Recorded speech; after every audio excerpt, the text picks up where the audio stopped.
Recording is on. Ok, bueno, ya empezó a grabar. Vamos a, empezar con la asesoría del día de hoy, que es 14 de octubre. Bueno, como ya les comenté, ya estoy muy contento de que recibí casi las tareas de casi todos. Nada más alguien faltó por ahí de mandar su cuestionario. Ya después veremos eso y la verdad es que no he podido empezar a calificarlos, pero yo creo que terminando esto voy a empezar a calificar para mandárselos. Mi meta es que antes de la próxima asesoría ya tenga la evaluación de las dos actividades, ¿no? Bueno, el día de hoy vamos a entrar allá a la asesoría 2, que es la de dinámica del derecho consular internacional y evolución de la práctica consular. Ahora sí, creo que podemos decir que vamos a entrar realmente en materia. Vamos a ver qué es exactamente lo que hacen los consulados. Y bueno, vamos a iniciar con el documento base del derecho consular internacional, que es la Convención de Viena de Relaciones Consulares. Entonces vamos a compartirles la pantalla.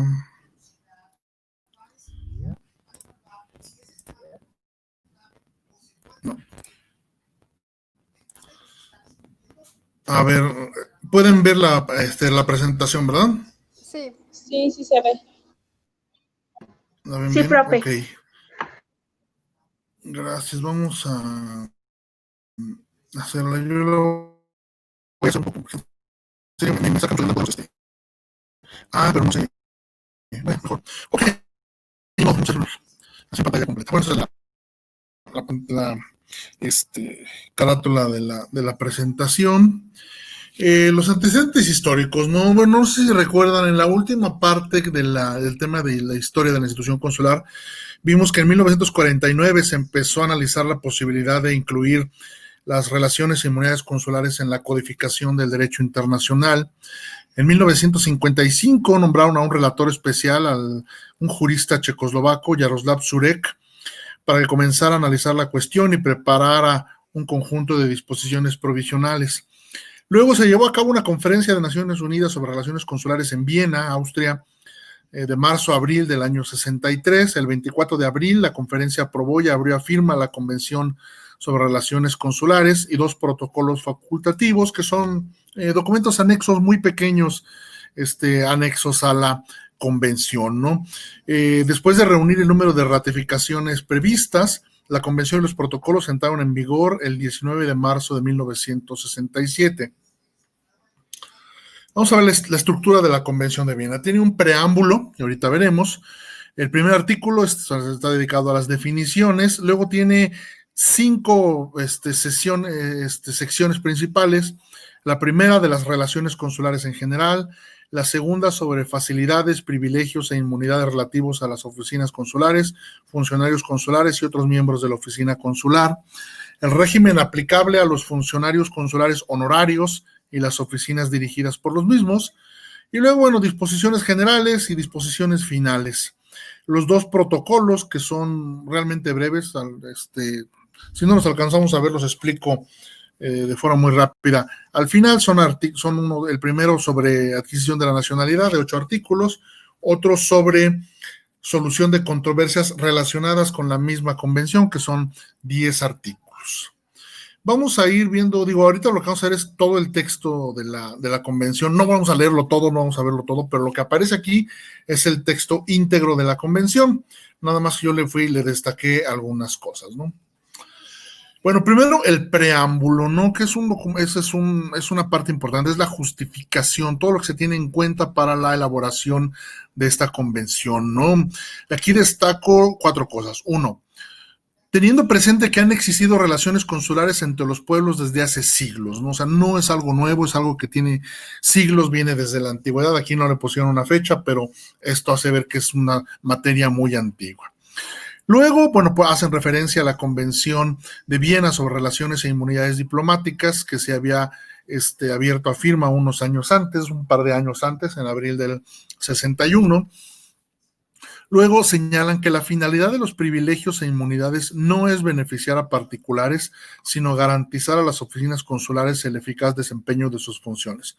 Ahorita lo vamos a ver con más detalle, pero bueno, El punto, y esto que se ha exagerado mucho en las películas y en otras obras, esto de la famosa inmunidad diplomática, o en nuestro caso inmunidad consular, vaya, no es lo que se menciona, no es una carta blanca para cometer actos ilegales y tampoco ofrece impunidad por los delitos que los diplomáticos o los cónsules puedan cometer. Si un diplomático o un cónsul comete un delito, lo más probable es que esta persona sea enjuiciada por ese delito, ¿no? De ahorita vamos a ver los mecanismos por los cuales se halla esto, pero la inmunidad no es para dar autorización a cometer actos ilegales, ¿no?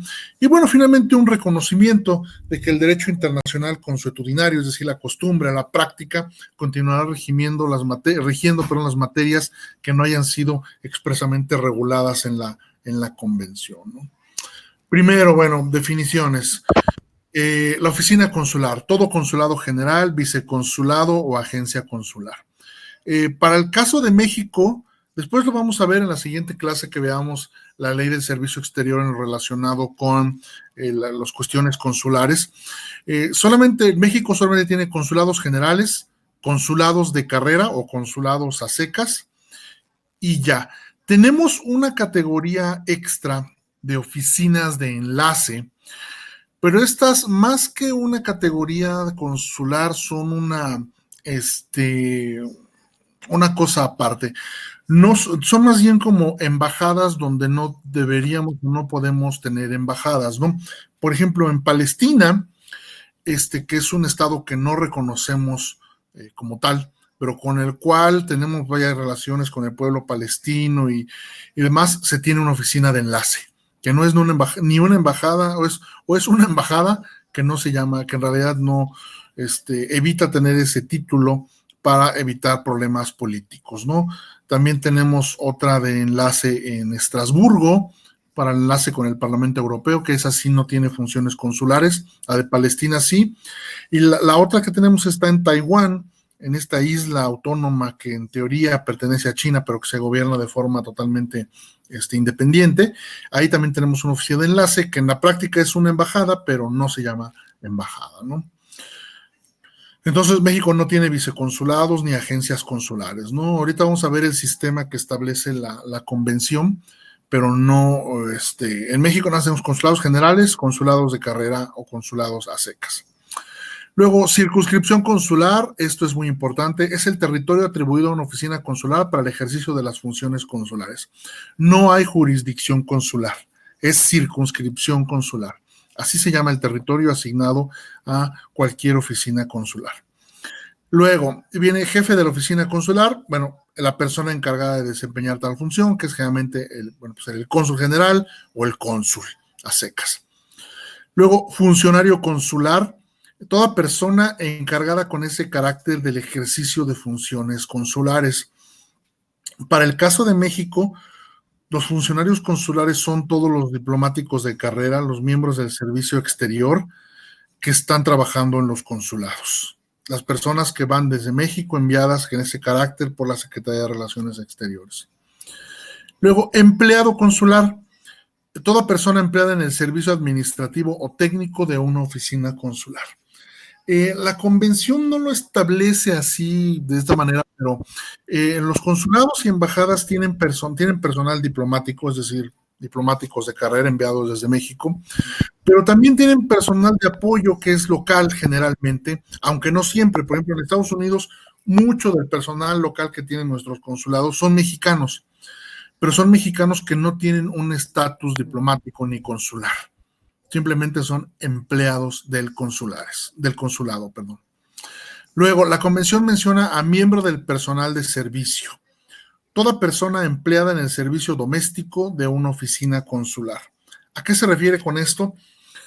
Los choferes, las personas de limpieza, el personal de la residencia que pueda ser cocineros, mozos, mayordomos, choferes, jardineros, todas las personas que estén contratadas en esta categoría.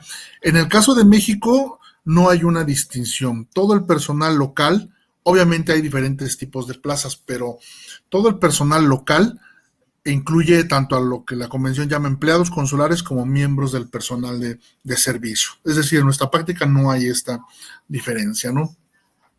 Luego aquí viene un poco, una de esas definiciones no me gustan porque son un poco confusas si quieren establecer. Miembros de la oficina consular, los funcionarios, empleados consulares y miembros del personal de servicio. Luego, miembros del personal consular, igual, los mismos, salvo el jefe de la oficina consular. O sea, esto me parece un poco redundante. Luego, esto es importante, miembros del personal privado. La persona empleada exclusivamente en el servicio particular de un miembro de la oficina consular. Esto no es tan común, pero todavía sucede. Los funcionarios de servicio exterior de muchos países, incluyendo México, que son enviados a trabajar al extranjero, pueden llevarse, generalmente es una persona, no hay un límite, pero normalmente es una o dos personas que literalmente trabajan para ellos. No son personas que trabajan en el consulado.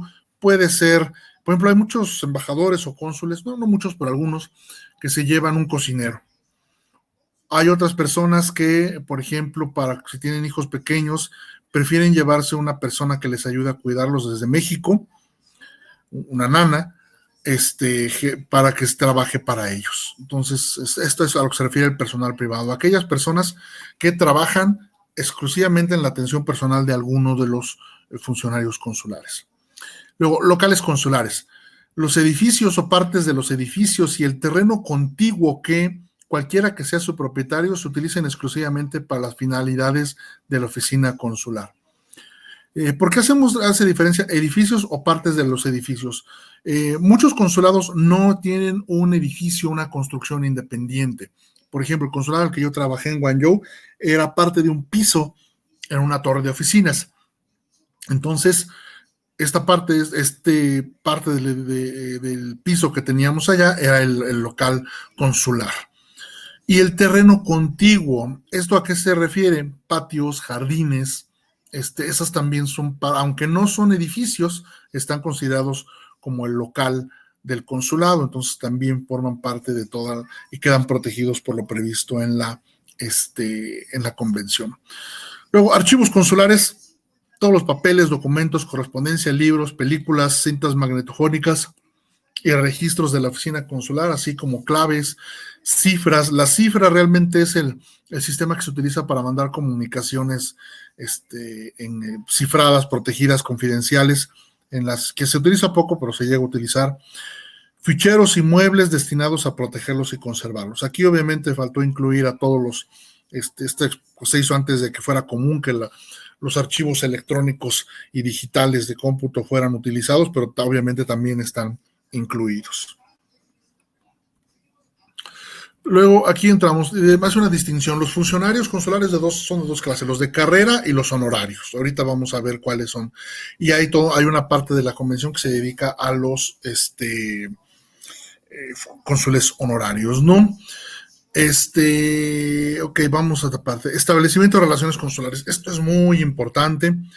Tienen que tenerlo muy en cuenta. 1. El establecimiento de relaciones consulares entre estados se efectuará por consentimiento mutuo. Es decir, un estado no puede imponerle a otro que existan relaciones consulares entre los dos. Tienen que ser de mutuo acuerdo. Luego, el consentimiento otorgado para el establecimiento de relaciones diplomáticas entre dos estados implicará, salvo indicación en contrario, el consentimiento para el establecimiento de relaciones consulares. Ok, entonces, y esto sería muy raro, la verdad no conozco ningún caso de países que establezcan relaciones diplomáticas y no establezcan relaciones consulares, pero es posible. Luego 3, algo también interesante e importante. La ruptura de relaciones diplomáticas no entrañará ipso facto la ruptura de relaciones consulares. Vamos a detenernos aquí un momento para ver este punto. El libro de Ramón Xilótl incluye algunos ejemplos. Vamos a suponer que dos países, menciona por ejemplo, me acuerdo del caso, ese caso creo que es el mejor ejemplo. Cuando sobreviene la Guerra Civil Española y triunfa el bando nacionalista, México no reconoció al gobierno nacionalista encabezado por el general Francisco Franco, nunca. Todo el tiempo mantuvimos relaciones diplomáticas con el gobierno de la República Española en el exilio, que era un gobierno que en realidad, bueno, pues a quién gobernaba, pues a nadie, solamente a los españoles que estaban fuera de España, ¿no?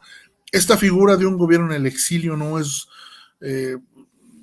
es una cuestión totalmente política, ¿no? No tienen control sobre su territorio, pero se mantienen, bueno, tienen obviamente una base de apoyo, personas que abandonaron el país generalmente después de una guerra civil, y muchas veces tienen apoyo de países extranjeros que les dan albergue y que les permiten hacer su labor en contra del gobierno que controla realmente su país. Entonces México tuvo esta situación durante prácticamente que del 39 al 77, pues como 38 años, ¿no? Un tiempo muy largo, ¿no? Pero bueno, esa es una cuestión política. La realidad es que pues, siempre ha habido una relación muy estrecha y intercambio de personas, viajes entre México y España, ¿no? Hay viajes de negocios, turismo, familias, en fin, o sea, la ruptura de las relaciones diplomáticas habría sido muy costoso y muy doloroso para el país y para la gente y para los dos países que se rompieran las relaciones consulares, porque si se hubieran roto, por ejemplo, no habría habido manera de que un mexicano que viaja a España, a lo mejor, por ejemplo, no le iban a aceptar su pasaporte, no iba a poder entrar.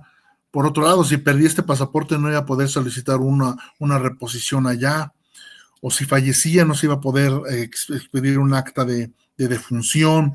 En fin, son complicaciones prácticas que la verdad no son deseables, ¿no? Entonces, por eso existe esta práctica de que, aunque se rompan relaciones diplomáticas, las relaciones consulares generalmente se mantienen para no complicar la vida de la gente, ¿no? Ahora bien, si no puedes tener una embajada o consulados, ¿cómo le haces? ¿Cómo sigues brindando los servicios consulares, no? Bueno, en el caso de México y España, durante este periodo de la dictadura franquista, lo que se hizo fue que, algo muy chistoso, en el caso de Madrid, España, o sea, del territorio español, México abrió la sección consular B de la Embajada de México en Portugal, en Madrid. O sea, como no teníamos embajada en España, no tenemos relaciones diplomáticas con España, con el gobierno franquista, lo que se hizo fue poner una oficina que actuaba como si fuera una extensión y en la práctica dependía de nuestra embajada en Portugal, que es el país vecino. Es bueno, uno de los dos, del otro es Francia, ¿no? Pero bueno, se consideró que era más política. Bueno, algo importante, el gobierno de español en el exilio se estableció originalmente en México, pero luego se estableció en Francia. Casi todo el tiempo estuvo de su vida estuvo en Francia. Entonces, para México, para evitar más complicaciones políticas, era mejor llevar las relaciones consulares con España, con la España franquista, desde Portugal que desde España, porque ahí estaba el gobierno en el exilio español, ¿no?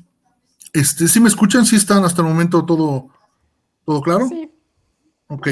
Sí, profesor. Bueno, sí, gracias. profe. Ya saben, cualquier cosa que tengan así duda, interrúmpanme, no hay problema, ¿no? Bueno, luego, las funciones consulares serán ejercidas por las oficinas consulares, pero también por las misiones diplomáticas según las disposiciones de la presente convención. Es lo que ya habíamos comentado, ¿no? Las embajadas no son consulados, pero tienen una sección consular que ejerce las funciones consulares de acuerdo con lo establecido por la convención. ¿Y esto por qué? Porque muchas veces las embajadas son oficinas pequeñas, son unos cuantos funcionarios, 3, 5, 7. La verdad es que las embajadas de más de 10 personas no son muy comunes en el mundo. Solamente las grandes potencias como Estados Unidos, Francia, China, Rusia, generalmente tienen embajadas grandes. La embajada mexicana promedio yo creo que no debe tener más de 10 funcionarios y quizá menos, normalmente tienen 5, 7, 3, 8. Entonces, muchas veces pues no tienen, no puede, nada más tienes una oficina y es la que hace tanto funciones de embajada como de consulado.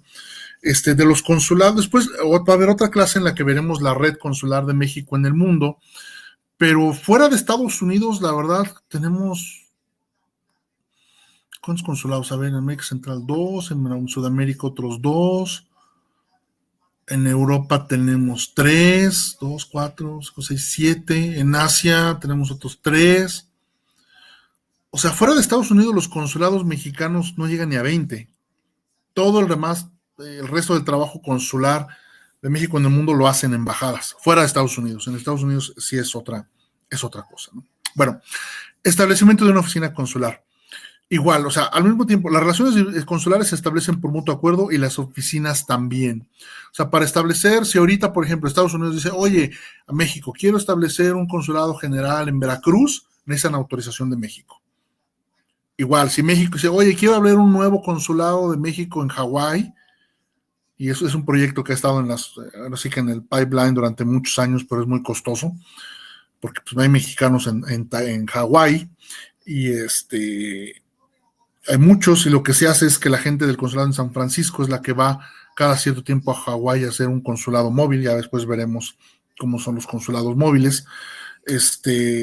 Y también es costoso. Pero bueno, el punto es que para abrir un consulado se requiere permiso, el acuerdo del estado que recibe la oficina, ¿no? Igual lo mismo, la clase de consulado, si es consulado, consulado general, la circunscripción consular, todos esos detalles tienen que ser aceptados por el país donde se establece el consulado. No se pueden definir así nada más por el estado que envía, el estado que establece el consulado. Y bueno, lo que menciona aquí en el punto 4, que si el consulado general o consulado quieren abrir otra oficina, un viceconsulado o agencia consular, que son oficinas más pequeñas que dependen. En la convención hay un esquema en el cual un consulado general es una oficina grande que tiene una circunscripción grande. Dentro de esa circunscripción hay consulados que dependen del consulado general, a su vez viceconsulados que dependen del consulado y agencias consulares que dependen del viceconsulado que depende del consulado. Es toda una cadenita. En el sistema mexicano no es así, aunque en teoría los consulados de carrera, y sobre todo para el caso de Estados Unidos, aunque en teoría los consulados de carrera dependen de los consulados generales, en la práctica todo el mundo se maneja como una oficinas independientes, cada una con su circunscripción, sus asuntos, su presupuesto y demás. Este esquema de escalerita que prevé la convención no se utiliza en el caso de México. Ok, luego, funciones consulares.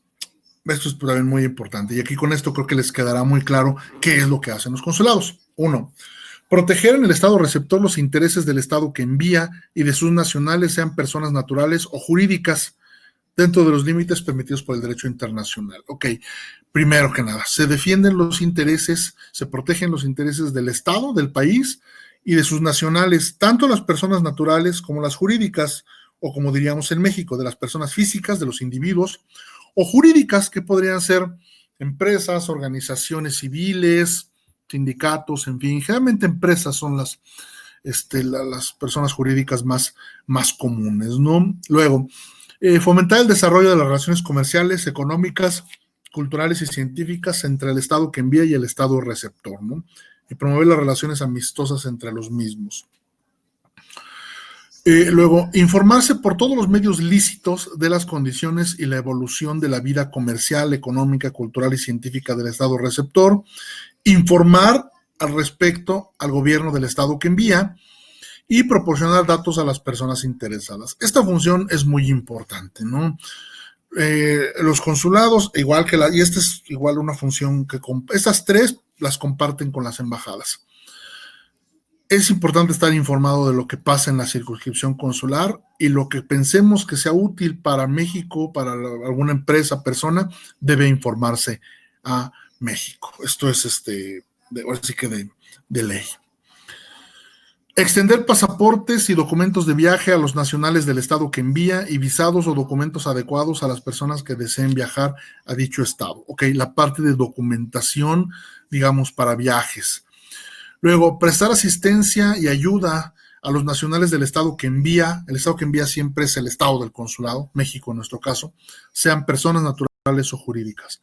Luego, actuar en calidad de notario, en la de funcionario de registro civil y en funciones similares o ejercitar otras de carácter administrativo, siempre que no se opongan las leyes y reglamentos del estado receptor. Ok, esto la función de fe pública, de registro civil y otras son una de las funciones de las oficinas consulares. Aquí entramos, luego hay unas más específicas: velar en los casos de sucesión por causa de muerte, es decir, los testamentos, todas las herencias que se puedan producir en su circunscripción. Luego, velar por los intereses de los menores y de otras personas que carezcan de capacidad plena y que sean nacionales del estado que envía. Representar a los nacionales del estado que envía o tomar las medidas convenientes para su representación ante los tribunales y otras autoridades del estado receptor, de conformidad con la práctica y los procedimientos en vigor de este último. Esta parte es un poco confusa, sobre todo en el caso de México, porque creo que ya se los había mencionado, los consulados, las embajadas nunca van a poder ser tu abogado. Si estás la persona mexicana en el extranjero que está sujeta a un proceso judicial, penal, administrativo, vaya, de cualquier tipo, necesita tener una representación jurídica, un abogado local. No se permite, o sea, ni los países extranjeros permiten que el consulado o embajada asuma este papel, y tampoco las embajadas y consulados de México están facultados para asumir estas funciones. Pueden ayudar al abogado, pueden recomendar despachos o abogados independientes en caso necesario, pero no pueden actuar como abogados. Comunicar decisiones judiciales y extrajudiciales y diligenciar comisiones rogatorias de conformidad con los derechos internacionales en vigor. Hay muchas sentencias de juicios. Esto es un caso común, son los juicios de tipo civil, ¿no? En los cuales una de las partes está en el extranjero y no puede ser notificada de la resolución judicial en México. Entonces, estas resoluciones judiciales se notifican a través de los consulados. ¿Cómo? Bueno, si se tiene identificada a la persona, se hace de forma directa. Si no, las resoluciones judiciales literalmente se ponen en la parte de atención al público, en una especie de estrado, se pegan literalmente en la pared, en un pizarrón, en un lugar apropiado para que la gente lo pueda ver, y después de 15 días se considera que ya ha sido comunicada, 15 días que están de estar expuestos allí, ¿no? Luego, ejercer de conformidad con las leyes y reglamentos del estado que envía los derechos de control o inspección de los buques que tengan la nacionalidad de dicho estado y de las aeronaves matriculadas en el mismo y sus tripulaciones, ¿no? Aquí, bueno, vemos esta herencia de los cónsules marítimos de la Edad Media. Todavía los cónsules están facultados a ejercer estos derechos de control o inspección de buques y de aeronaves que tengan la nacionalidad de dicho estado, ¿no? Esto en el plano internacional, cada estado le da diferentes atribuciones a sus cónsules para ejercer estas facultades. Desde luego están obligados a prestarles ayuda a las tripulaciones, y bueno, tienen aquí otros puntos que no quiero detenerme, y bueno, otras funciones que puedan ser confiadas por el estado que envía. Lo veremos más adelante, pero bueno, en el caso de México, en un consulado se puede hacer el servicio, bueno, el trámite para el servicio militar, se puede tramitar la credencial para votar desde el extranjero, en fin, otras funciones que no están incluidas en las anteriores, pero que igualmente se realizan, ¿no? Ok, bueno, está previsto que, artículo 6, está previsto que los funcionarios consulares puedan ejercer sus funciones fuera de su circunscripción consular en casos especiales. Muchas veces en los países las circunscripciones están divididas, pero suele pasar que un lugar queda más cerca de un consulado que de la oficina de la cual depende, de la cual tiene su circunscripción consular. Esta puede ser una causa para que con un consulado se haga cargo de asuntos que están fuera de su circunscripción, pero que quedan muy lejos de la oficina que les queda, ¿no? Terceros estados. Esto es importante. El estado que envía podrá, después de notificarlo a los estados interesados, puede encargar una oficina consular establecida en un estado que asuma el ejercicio de funciones consulares en otros estados, ¿no? ¿Cuál puede ser el ejemplo? Igualmente, vamos a suponer que, y esto en el caso de México sucede sobre todo con las embajadas, no con los consulados. Hay países donde no tenemos embajadas, por ejemplo, Nepal. Entonces, ¿cómo se llama esto? La concurrencia de Nepal está en India. Nuestro embajador o embajadora en India es nuestro embajador en Nepal. Y por ende, las cuestiones consulares que se tengan que ver con Nepal, en realidad las realiza India. Y bueno, obviamente para eso se necesita el acuerdo de Nepal, de India. México tuvo que solicitarlo a los dos países para que funcionara de esta manera. No tenemos embajadas en todos los países, ni consulados en todas las ciudades, entonces este sistema opera de esta manera y bueno, es simplemente cuestión de tener la autorización de los dos países, ¿no? Ahora bien, también es posible, igualmente si existe el permiso, que un estado ejerza funciones consulares a cuenta de un tercer estado en el estado receptor, ¿no? Esto ya no es tan común, pero puede pasar, ¿no? Hay veces que es una figura llamada del país amigo, ¿no? Si un país no tiene ni embajada ni consulado en otro y hay un asunto grave, puede pedirle a otro país que le ayude a resolverlo, algo que es insisto, no es tan frecuente, pero sucede. Igualmente, con el acuerdo de los países, México, por ejemplo, en el caso de China, que Guatemala no tiene relaciones diplomáticas con China y no tiene, por ende no tiene oficinas, un caso de protección consular, igual, insisto, con autorización de China y de Guatemala y la Universidad de México, podría ser atendido en el caso de México, ¿no? Bueno, luego categorías de jefes de oficina consular. Insisto, en el caso de México nada más tenemos cónsules generales y cónsules, ya no tenemos otras cosas. Nombramiento de los jefes de oficina consular. Todos los países, aunque ahorita vamos a ver el mecanismo que establece la convención, cada país establece su propio sistema para nombrar a sus cónsules y para autorizar el trabajo de cónsules extranjeros en su territorio. Ahora vamos a ver, artículo 11, la carta patente o notificación de nombramiento. El jefe de la oficina consular será provisto por el estado que envía de un documento que acredite su calidad en forma de carta patente u otro instrumento similar. La carta patente, les voy a pasar un ejemplo, ahí tengo uno de hace algunos años, es un documento firmado por el presidente solamente para los cónsules generales de México, en el cual informan al presidente, al jefe de estado, no miento, el caso de la carta patente es al Ministerio de Relaciones Exteriores. En el caso de un embajador, las famosas cartas credenciales, esas sí están dirigidas al presidente. La carta patente está dirigida al Ministerio de Relaciones Exteriores, se informa que se le ha dado el nombramiento de cónsul general de México, no sé, en Los Ángeles, y se solicita que se autorice. Este documento, la carta patente, se envía al Ministerio de Relaciones Exteriores del país donde va a estar el cónsul, a través de la embajada. Y vamos a ver, artículo 12, el exequatur.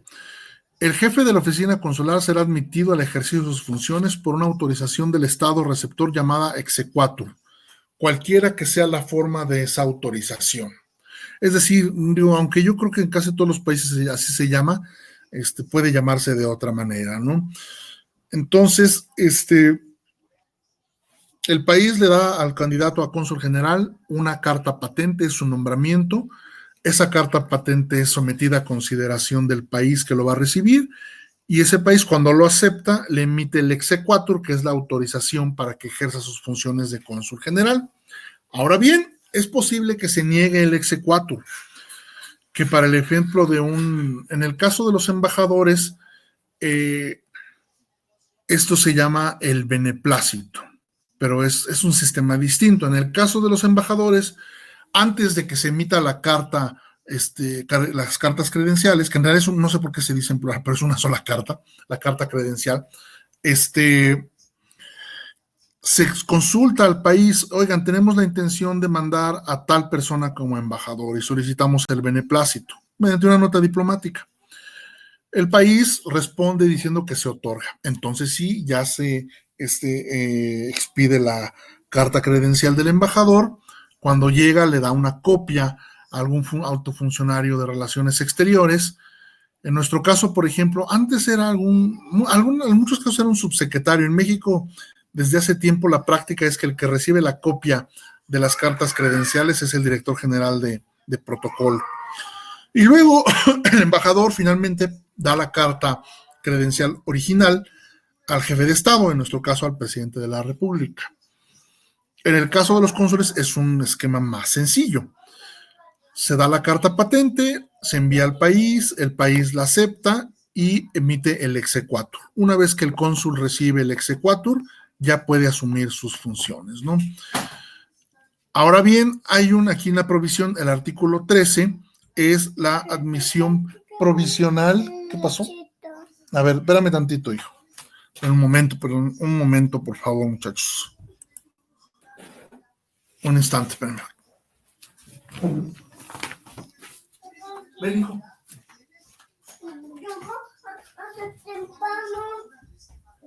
Buenas tardes.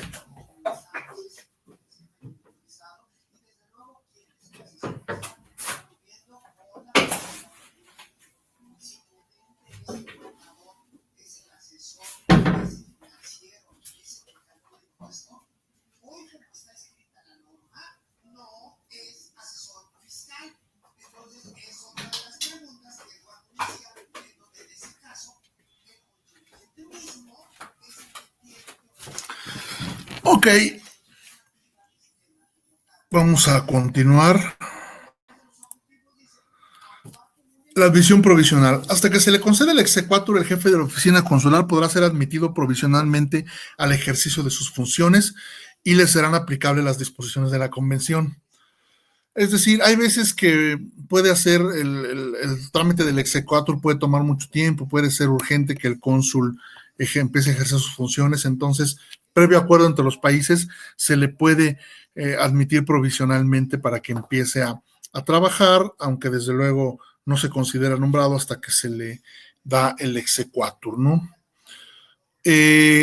Una vez que llegue el cónsul general, fíjate, eso es importante, debe notificar a las autoridades locales, las competentes de su circunscripción consular, que ha asumido sus funciones.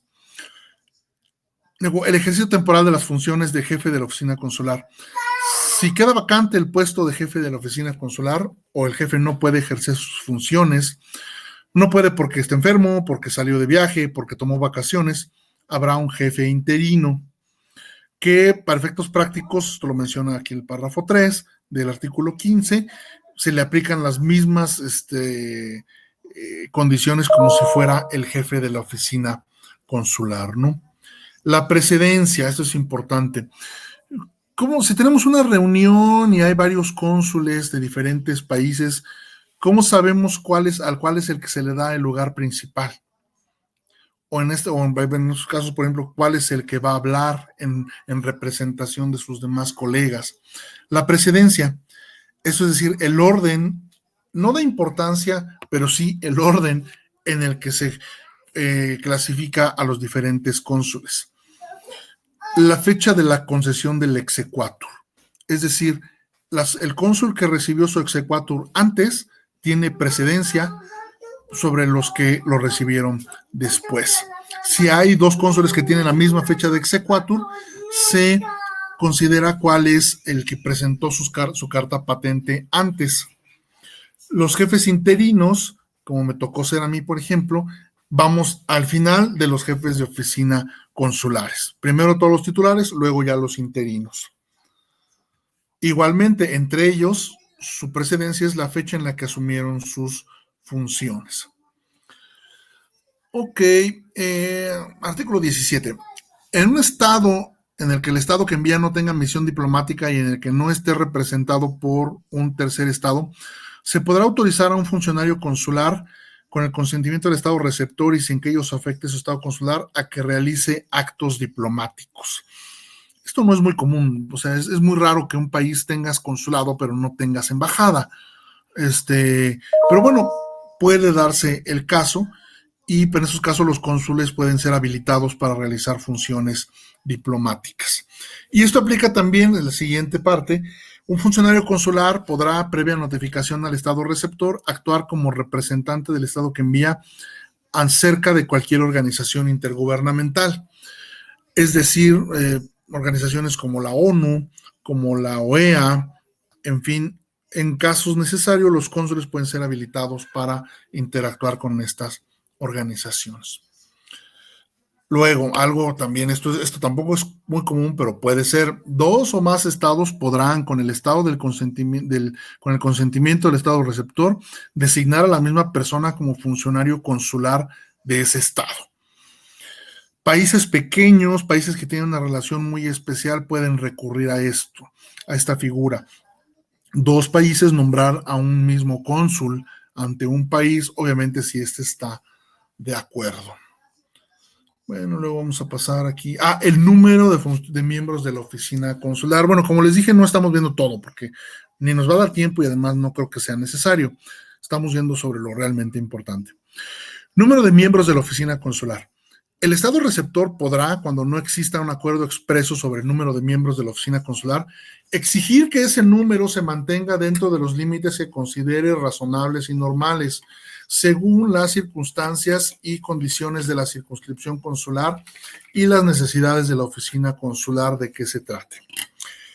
Bueno, esto es una cosa que igual ya lo han escuchado, pero y no es ningún secreto. Muchas veces en las embajadas y también en los consulados hay funcionarios que son acreditados. O sea, se les da una acreditación, por ejemplo, como encargado de prensa. Eso es muy común, o de culturales, pero en realidad esas personas son espías. Son agentes de los servicios de inteligencia que trabajan con una fachada diplomática, ¿no? Esto, la verdad es que casi todos los países lo hacen en algún momento, en algún lugar.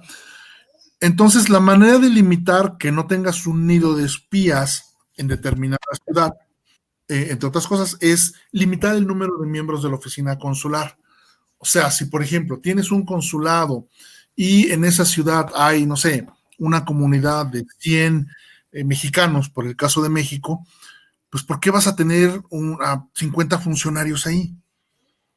Entonces, esto pasa sobre todo entre las grandes potencias, Rusia, Estados Unidos, China, que se limite el número de funcionarios consulares para controlar, entre otras cosas, la presencia de agentes de inteligencia, ¿no?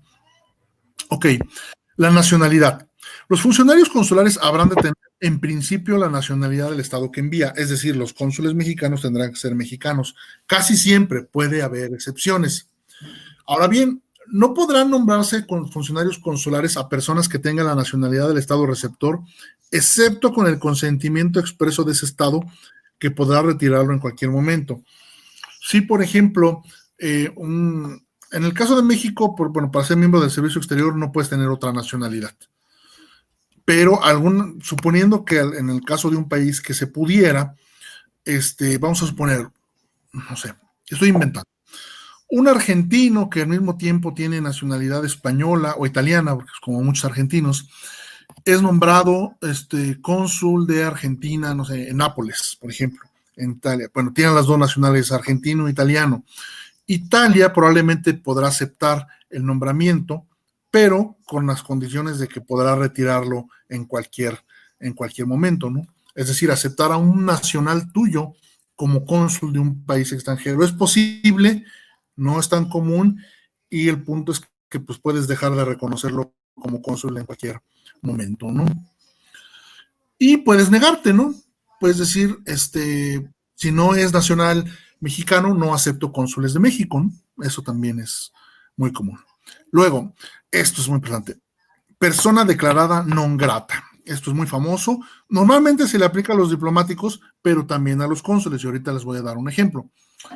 El estado receptor podrá comunicar en todo momento al estado que envía que un funcionario consular es persona non grata o que cualquier otro miembro del personal ya no es aceptable. En este caso, el estado que envía retirará a esa persona o pondrá término a sus funciones en la oficina consular según proceda. Ok, entonces, ¿cómo funciona esto? Voy a poner un ejemplo. Hace poco, Brasil declaró personas non gratas a todos los funcionarios venezolanos de sus embajadas y consulados en ese país. A todos.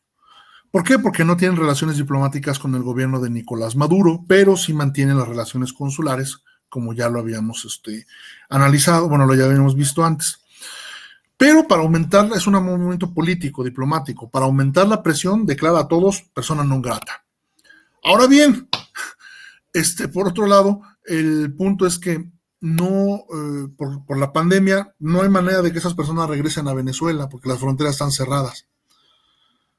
Entonces, lo que sucede es que, ahora, y bueno, vamos a verlo aquí. Aquí dice, el estado que envía retirará a esa persona, no los puede retirar. ¿Por qué? Porque pues no hay vuelos, las fronteras están cerradas.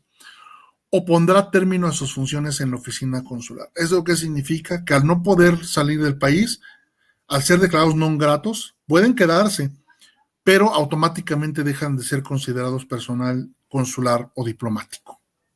¿Ok? Y esto es un poco es decir, un caso que vimos en mi trabajo, ¿no?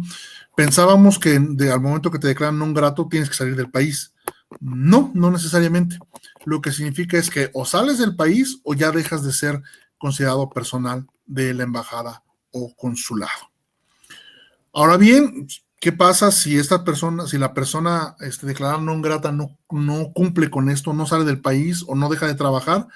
Pues muy simple, el estado receptor puede dejar de considerarla como miembro del personal consular, y al dejar de considerarlo miembro del personal consular, le puede aplicar sus leyes pues como proceda. Ok, luego punto número 3, esto te puede pasar incluso antes de llegar.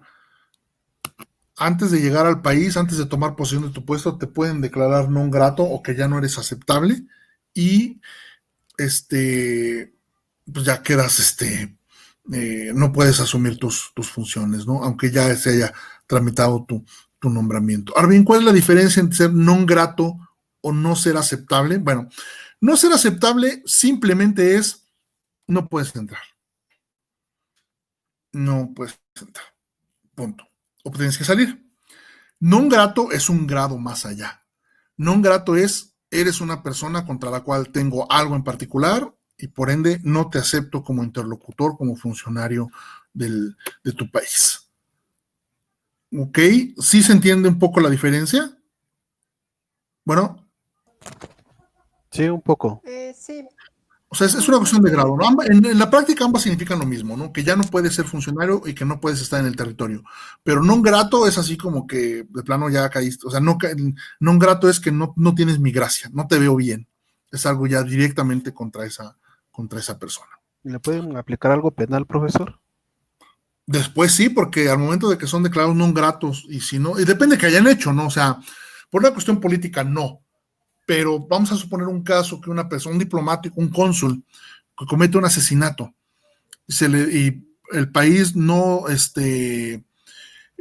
acepta levantarle la inmunidad para que sea juzgado, entonces se le declara non grato, y si no sale del país, pues sí sería arrestado. Obviamente esto sería un conflicto diplomático muy serio, pero puede pasar. Para esto se podría utilizar, ¿no? Ok, y algo importante, el punto 4, no hay que dar una explicación. Simplemente declaramos non grato y ya. Hay veces que por razón política sí se dice, te declaro non grato por tal cosa, pero muchas veces no es necesario. Simplemente te declaro non grato o no eres aceptable y vámonos. Y todos los países tienen esta facultad, ¿no? Ok, bueno, aquí no lo ponimos. Bueno, artículo 25, terminación de las funciones. Una vez que un funcionario sale, especialmente el jefe de la oficina, se tiene que dar aviso que termina sus funciones y quién va a quedar a cargo de la oficina, ¿no? Salida del territorio del estado receptor. Aún en caso de conflicto armado, el estado receptor deberá dar a los miembros de la oficina consular, miembros del personal privado, miembros de su familia, un plazo necesario y facilidades para que puedan salir. Es decir, si llega a haber un estado de guerra entre dos países, los funcionarios diplomáticos y consulares deben tener facilidades para salir del país. No se les puede tomar como rehenes, ¿no? Ok, luego, artículo 27, esto vamos a brincarlo. Facilidades, esto es importante. Bueno, artículo 29, uso de la bandera y escudo nacionales. El Estado que envía tendrá derecho a usar su bandera y su escudo nacionales en el Estado receptor de conformidad con las disposiciones de este artículo. 2. El Estado que envía podrá izar su bandera y poner su escudo en el edificio ocupado por la oficina consular, en su puerta de entrada, en la residencia del jefe de la oficina consular y en sus medios de transporte, cuando estos se utilicen para asuntos oficiales. Bueno, igual aquí hubiera incluido alguna imagen. En el caso de México, la práctica es que siempre hay un asta bandera al frente de la oficina, frente de la entrada. A ver, permítame un momento. Bueno. Hola, Betty, dime. Ok. ¿Sí? Ajá. Ok. Ok, perfecto. Ok. Bueno, pues a ver, vamos a ver qué. Pues ya no comentaron nada. Ahorita voy a ver y si no dijeron nada, pues lo mando así, les copio a ellos también. Sí. Ok, entonces se lo mando a Stephanie, perdón. No. A Fabiola con copia para Stephanie. Ok. Ok. Sale, se lo mando ahorita en breve. Gracias. No voy. Perdón. Ok. Entonces la práctica, como decía, la bandera va al frente, afuera obviamente en una asta bandera.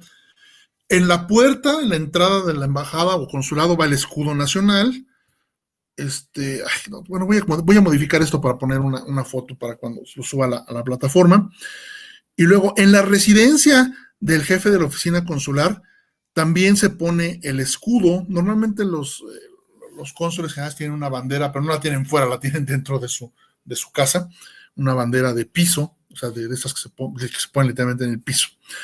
Y luego un detalle que esto sí quiero explicárselos, los medios de transporte, cuando se utilicen para asuntos oficiales, es la famosa banderita que va en el automóvil del embajador o del cónsul general. Por ejemplo, esto es así, o sea, entre semana y sobre todo, por ejemplo, en Guangzhou teníamos la costumbre de que la banderita solo se ponía cuando el cónsul iba a algún evento oficial.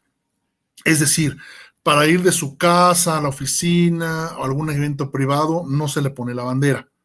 Solamente cuando va a una reunión oficial, algún acto social, ahí sí se pone la bandera. Ahora bien, esto depende de la práctica del país, ¿no? Y bueno, por ejemplo, en China, el cónsul de Japón o el embajador de Japón nunca le ponen la bandera al coche. ¿Por qué? Pues como muchos chinos tienen literalmente a veces hasta odio contra Japón, para evitar sufrir atentados o simplemente que les avienten cosas, en fin, no le ponen la bandera, ¿no? Nunca. Pero bueno, al ejercer los derechos reconocidos por este artículo, se tendrán en cuenta las leyes, los reglamentos y el uso del Estado receptor. Ok, locales. El Estado receptor deberá facilitar al Estado que envía la adquisición de los locales necesarios para la oficina consular o ayudarle a obtenerlos de alguna manera. En muchos países esto no es necesario. Por ejemplo, en México, donde no hay restricciones, hay un mercado libre de compra, venta, renta de inmuebles, un consulado, una embajada, simplemente por su cuenta adquiere o renta los locales. En muchos países funciona así y esto no aplica, pero hay otros donde no es tan fácil y donde el gobierno sí tiene que intervenir para que un país extranjero pueda comprar o rentar los locales para su consulado, ¿no? Y el alojamiento para los miembros, para los funcionarios, también pasa lo mismo. En México no hay problema, ¿no? Hay un mercado libre, cualquiera puede rentar o comprar propiedades, pero hay países donde esto no es así, o para los extranjeros no funciona así, entonces se requiere el apoyo del gobierno local para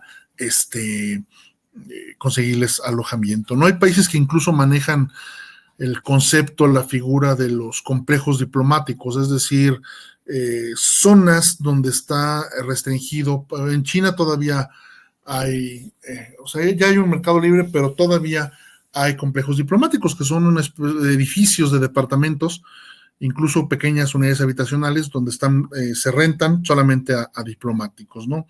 Los países comunistas generalmente tienen este esquema que también sirve para tener a los diplomáticos concentrados, controlarlos y poderlos incluso espiar mejor, ¿no?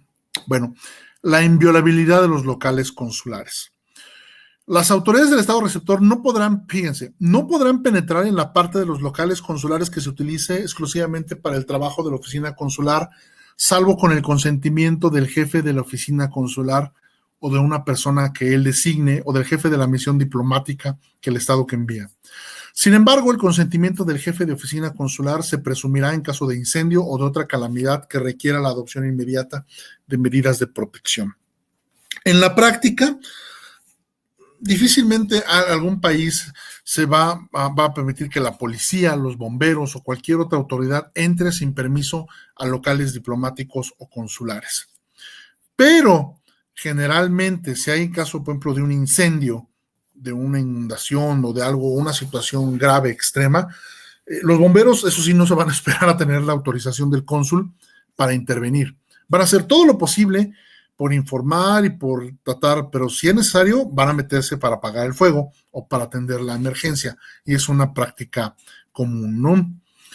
Ok, bueno, el Estado que recibe tiene que tomar todas las medidas para proteger los locales consulares, y generalmente hay, por ejemplo, algún cuerpo de guardia especializado.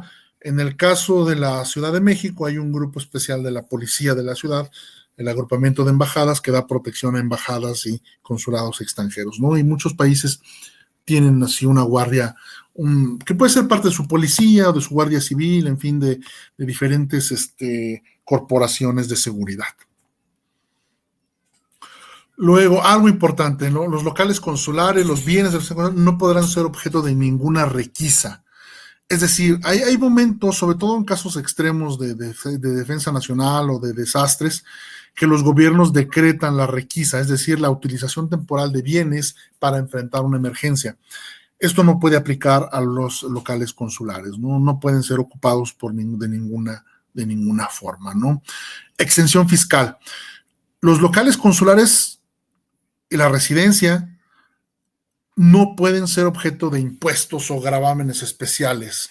Por ejemplo, el predial, no se les puede aplicar este impuesto. Dice, excepto de los que constituyan el pago de determinados servicios prestados. Obviamente, el caso de luz, agua, gas, calefacción, ese tipo de servicios se tienen que pagar, ahí si no hay de otra, solamente son los impuestos los que no se pueden aplicar.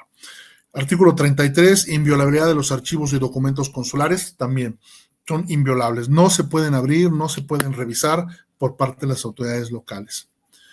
Libertad de tránsito.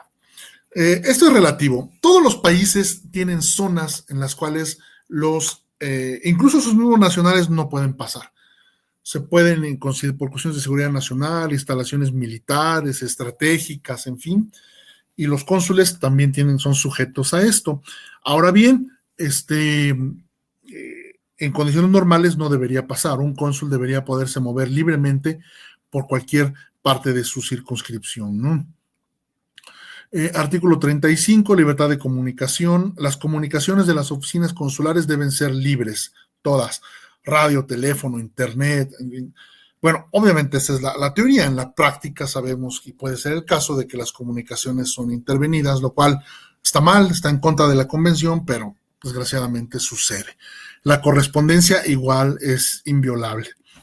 Aquí menciono una excepción. La oficina consular para instalar y utilizar una emisora de radio.